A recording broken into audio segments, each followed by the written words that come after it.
Bismillahirrahmanirrahim. We have started a series of lectures related to chapter phase rule और इसका जो next content है important content है that is the location of faith boundaries. हमने faith boundary को locate करना है कि अगर दो फेजेस के दरमियान इक्विलिब्रियम एस्टेब्लिश है तो हमने फाइंड आउट करना है कि वो कौन सा टेम्परेचर और प्रेशर है जहाँ दोनों फेजेस जो है ना को एग्जिस्टेंस शो करती हैं, इक्विलिब्रियम शो करती हैं। तो इसमें हम लोकेशन ऑफ फेज बाउंड्री में मुख्तलिफ और कंटेंट है वो भी देखेंगे और उसमें इसके अलावा हमने एक क्लिपरान इक्वेशन को ड्राइव करना है और उसको अप्लाई करना है दो फेजेस के दरमियान इक्विलिब्रियम को स्टडी करने के लिए, सच एज लिक्विड वेपर। दो फेजेज हैं हमारे पास, इनके दरमियान इक्विलिब्रियम को स्टडी करना है, या हमारे पास सॉलिड और लिक्विड है, इनके दरमियान इक्विलिब्रियम को हमने स्टडी करना है। तो first we see what is the phase boundaries क्या हैं और इसको नेक्स्ट हम इंशाल्लाह एक्सप्लेन करेंगे। Actually the phase boundary, actually this is a precise location of the phase boundaries means the pressure and temperature at which two phases can coexist। हमने वो pressure और टेम्परेचर को फाइंड आउट करना है जहाँ दोनों फेजेस जो है ना को एग्जिस्ट शो कर सकते हैं, इक्विलिब्रियम शो करते हैं।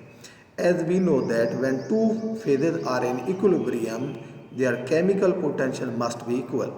ये भी हम जानते हैं कि जब दो फेजेस इक्विलिब्रियम शो कर रही हूँ तो अंडरस्टूड बात है उनका chemical potential will be equal. Therefore, when the phases alpha and beta are in equilibrium, यानी हम सपोज करेंगे हमारे पास दो फेजेज हैं, अल्फा फेज है और बीटा फेज है और दोनों इक्विलिब्रियम के स्टेज पे हैं, then we can write here the mu, this is the mu chemical potential of alpha phase at pressure P and temperature T will be equal to chemical potential of beta phase at pressure P and temperature T. This is equation number first one.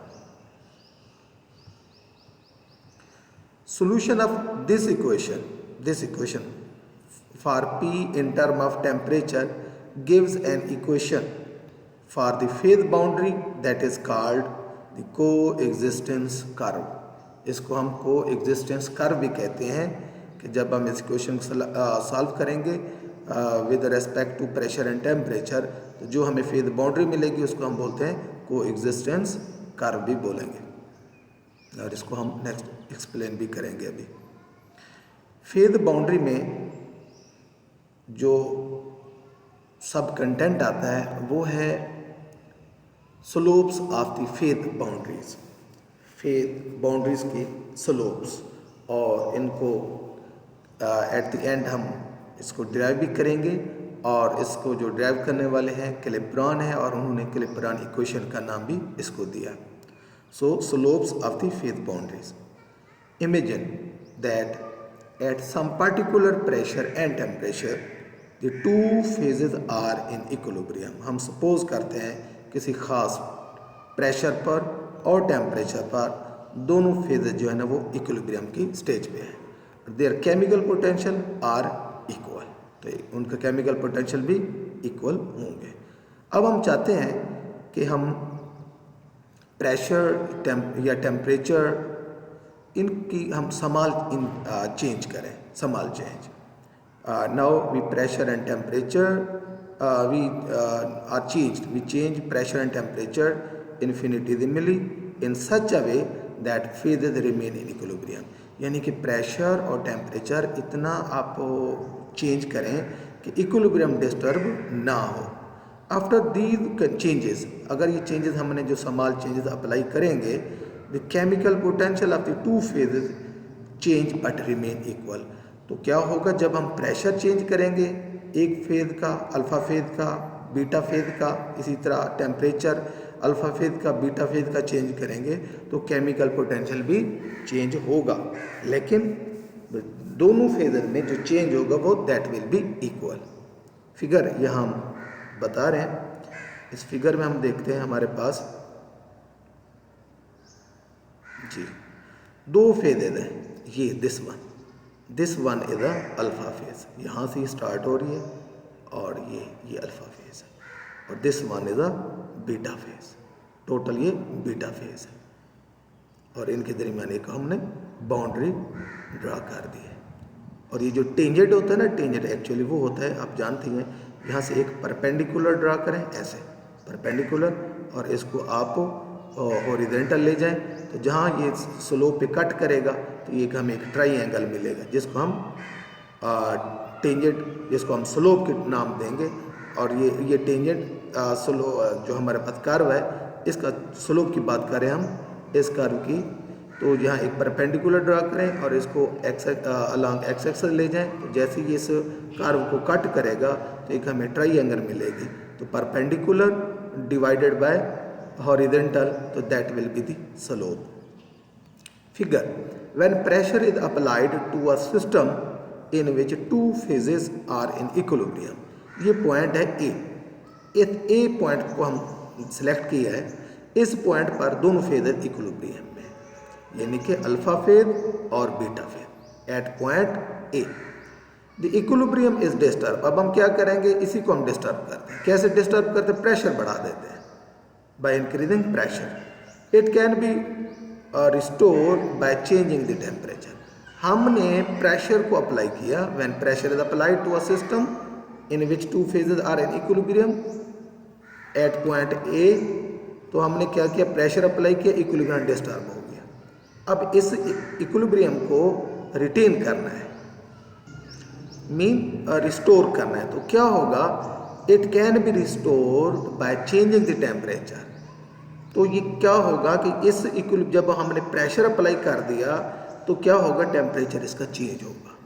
तो temperature ये हमने small delta P change किया pressure में, तो इसके साथ delta T ने change होना ही होना है, ये चेंज हो जाएगा, तो फिर इक्विलिब्रियम एस्टेब्लिश होगा इस पॉइंट बी पर। So moving the state of the system की जो स्टेट है वो मूव करेगी toward B. It follows that there is a relation between D P and D T. तो इसका ये मतलब ये हुआ कि अगर हम डेल्टा पी चेंज करें, जो इक्विलिब्रियम था, इक्विलिब्रियम एस्टेब्लिश था, और इस इक्विलिब्रियम को डिस्टर्ब किया बाय चेंजिंग डेल्टा पी, तो डेल्टा पी जैसे ही चेंज करेंगे, तो आप जानते हैं इक्विलिब्रियम ने अपने आप को रिस्टोर करना है, तो क्या करेगा, उसने अपना डेल्टा टी बढ़ा लिया, तो डेल्टा टी जैसे बढ़ेगा तो पॉइंट बी पर फिर इक्विलिब्रियम एस्टेब्लिश हो जाएगा इन दोनों फेजेस के दरमियान। तो इसका मतलब क्या हुआ कि अगर हम डेल्टा पी को चेंज किया तो डेल्टा टी भी चेंज हो गया, तो it mean there is a direct relation between these two variable that ensures that system remains in equilibrium as either variable is changed। तो कोई भी वेरिएबल चेंज होगा लेकिन इक्विलिब्रियम अटेन हो जाएगा।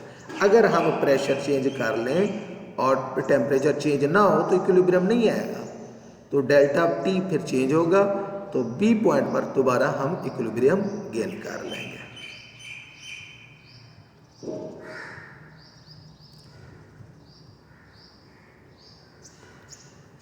It follows that change in the chemical potential of phase alpha must be same as the change chemical potential of phase beta। जैसे ही हमने phase को प्रेशर को चेंज किया तो टेम्परेचर चेंज हुआ, तो केमिकल पोटेंशियल चेंज आएगी, अल्फा की भी चेंज होगी, बीटा की भी चेंज होगी, लेकिन दोनों चेंज क्या होंगी, सेम होंगी। So we can write here in equation number 2 क्या लिख सकते हैं, जो चेंज आएगी chemical potential in alpha phase, change in chemical potential of alpha phase by applying pressure, this will be equal to the chemical change in chemical potential of beta phase, then equilibrium will be establish. दोनों changes जब भी same आएंगे, अगर दोनों changes same नहीं है तो equilibrium attain नहीं होगा। एज वी नो दैट एक रिलेशन है गिब्स फ्री एनर्जी का चेंज इन टेम्परेचर और चेंज इन प्रेशर और चेंज इन टेम्परेचर के दरमियान एक रिलेशन है।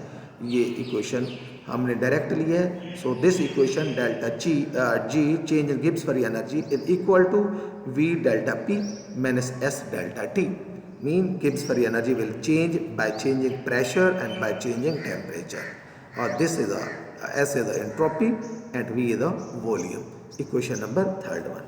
This equation gives the variation of Gibbs free energy with pressure and temperature, but chemical potential जो है वो मोलर गिब्स फ्री एनर्जी से रिलेट करती है। ये GM जो है मोलर गिब्स फ्री एनर्जी है। So for each phase equation number third can be written as. अब इस इक्वेशन नंबर 3 को हम राइट करने लगे हैं, यानी कि ये let suppose this is a molar volume, this is molar entropy and this is molar free energy, तो फिर हम यहाँ केमिकल पोटेंशियल पुट कर सकते हैं। सो यहाँ जी की जगह हम म्यू पुट करेंगे। So delta mu is equal to V M molar V M delta P और एस की जगह एस एम मोलर एंट्रोपी और डेल्टा टी। तो ये किसी भी फेज के लिए केमिकल पोटेंशियल की जो चेंज होगी वो इक्वेशन नंबर 4 से हम स्टडी कर सकते हैं।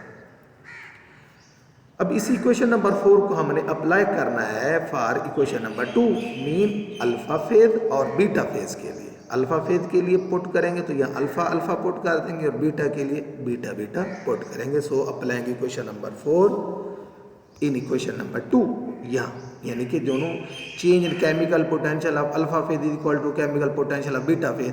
तो इसी इक्वेशन को हमने यूज़ करना है, इसको अल्फा बना लेना है, यानी कि यहाँ वी एम अल्फा डालेंगे, ये हो गया mu alpha V M alpha और एंट्रोपी अल्फा, और इसी तरह बीटा, यहाँ बीटा आ जाएगा और यहाँ बीटा आएगा।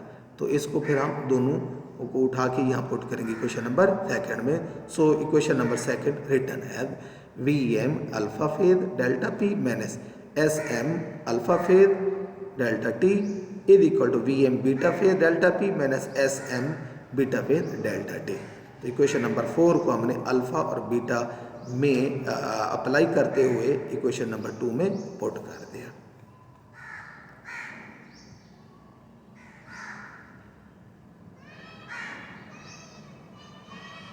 Where Sm alpha and Sm beta are the molar entropies of the two phases and Vm alpha and Vm beta are their molar volumes. Hence, अब हम जानते हैं कि हम एक फेज से दूसरी फेज की तरफ जा रहे हैं, तो फाइनल तो हम क्या करेंगे कि इसको हम रीअरेंज भी कर देते। इक्वेशन नंबर 5 को हमने क्या किया, S M beta delta T को लेफ्ट साइड पे लिए और V M alpha D P को हम राइट साइड पे ले। तो इक्वेशन नंबर 6 हमें मिलेगी। तो इस तरह ये हम डेल्टा टी कॉमन ले लेंगे और इधर से डेल्टा पी कॉमन ले लेंगे। The change in molar entropy accompanying the phase transition, यहाँ क्या हो रहा है, फेज ट्रांजिशन हो रही है, यानी कि अल्फा से बीटा में हम जा रहे हैं। So this is the entropy change during transition. Delta transition else is the difference in the molar entropies. ये जो T delta transition state of entropy जो है, actually this is the difference of these two entropy, दोनों entropy का, यानी कि ये जो है बीटा फेज की एंट्रोपी माइनस अल्फा फेज की एंट्रोपी का डिफरेंस जो है that is equal to delta T R S S के बराबर है। और इसी तरह जो वॉल्यूम है बीटा फेज का और अल्फा फेज का जो इनका डिफरेंस है वो भी delta T R S we के बराबर होगा। तो इक्वेशन नंबर 7 और 8 इन दोनों डिफरेंस को बता रही है। सो देयरफॉर हम ये दोनों हमने अप्लाई कर दिया। इसकी जगह S M minus S M की S M beta minus S M alpha की जगह हमने delta T R S S put कर दिया और साथ डेल्टा टी है तो डेल्टा टी आ जाएगा। और इसी तरह V M beta minus V M alpha की जगह हमने delta T R S V put किया और डेल्टा पी मौजूद है इक्वेशन नंबर 6 में, ये 9 में आ जाएगा।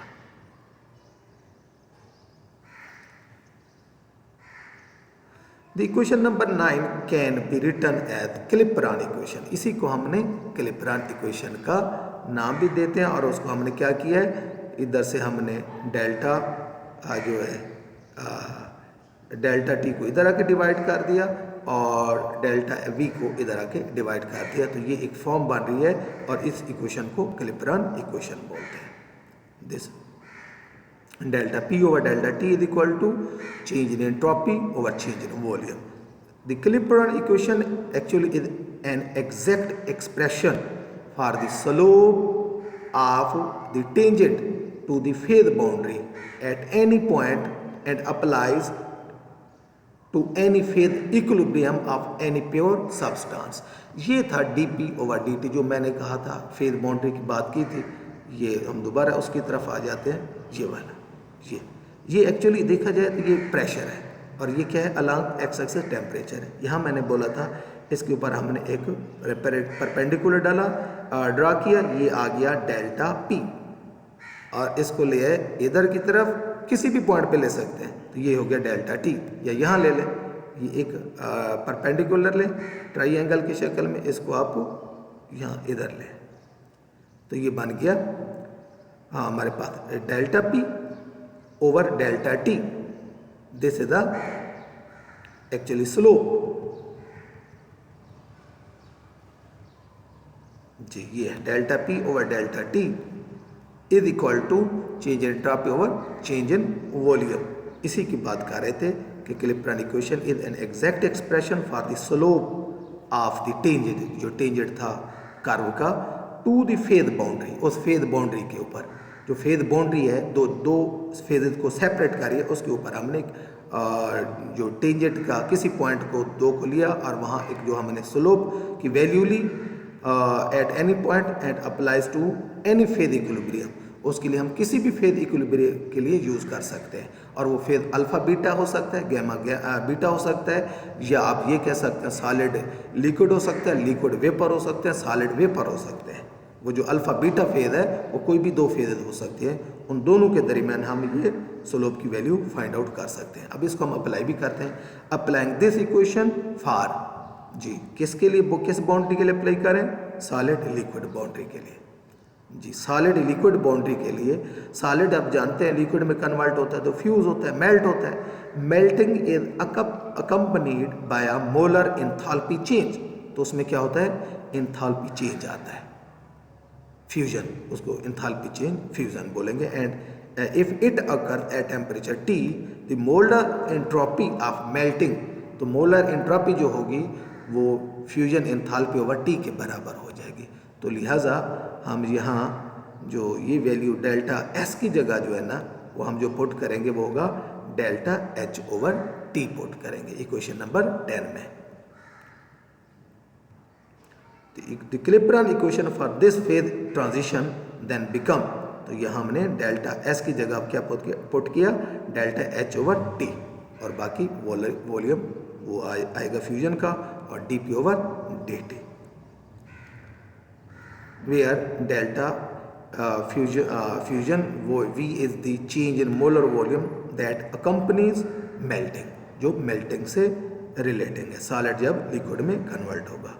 इसी इक्वेशन को, क्लिपरन इक्वेशन को हम यूज़ करते हैं लिक्विड वेपर बाउंड्री के लिए। लिक्विड वेपर, जब लिक्विड और वेपर फेज दोनों में इक्विलिब्रियम एस्टेब्लिश होगा तो उसमें भी हम क्लिपरन इक्वेशन को यूज़ कर सकते हैं। तो वहाँ क्या है, entropy of vaporisation at temperature T is equal to delta H vaporisation, molar enthalpy of vaporisation of T, यानी कि क्लिपरन इक्वेशन में जो डेल्टा S हम यूज़ कर रहे थे उसकी जगह हमने delta vaporization H over T put करेंगे। So the Clapeyron equation for the liquid vapour boundary can therefore be written as dP over dt and molar enthalpy of vaporization over T, ये entropy हुई, ये delta H over T entropy, और जो इसके साथ multiply हो रहा है वो वॉल्यूम हो रहा है, चेंज इन वॉल्यूम। इंशाल्लाह नेक्स्ट हम इसको अप्लाई करेंगे लिक्विड वाटर सिस्टम के लिए, और मज़ीद इसको क्लासेस क्लिपरन इक्वेशन को हम इंशाल्लाह डिटेल के साथ देखेंगे। Thank you so much.